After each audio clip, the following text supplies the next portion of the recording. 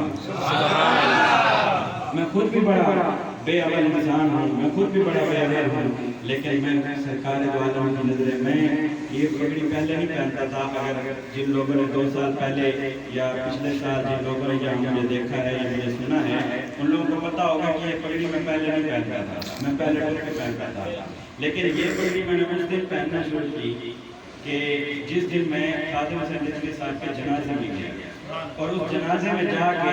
یقین کیجئے پتہ نہیں لوگ کس نیت سے گئے ہوں گے، میرے علم میں نہیں ہے، ہو سکتا ہے کوئی اس نیت سے گیا ہو کہ نیک جنازہ ہے، ہو سکتا ہے کوئی اس نیت سے گیا ہو کہ شاید بخشش ہو جائے، میں اس نیت سے نہیں گیا، میں اس نیت سے گیا ہوں، میں شرمسار ہو کے گیا ہوں، میں شرمندگی کے عالم میں گیا ہوں، میں یہ سوچ کے گیا ہوں کہ یار خادم حسین رضوی وہ مولوی ہے جس کو 5 سال پہلے کوئی نہیں جانتا تھا، اور میں پیدا ہی سیدوں کے گھر ہوا ہوں، میں پیدا ہی پیروں کے گھر ہوا ہوں، میں ابھی چھوٹا تھا تب سے میرے ہاتھ چومے جا رہے ہیں، میں چھوٹا تھا تب سے میرے پاؤں چومے جا رہے ہیں، لیکن جنازے میں اس شرمساری سے کھڑا تھا کہ یا رسول اللہ میں آپ کی ایسی غلامی کیوں نہیں کر سکتا،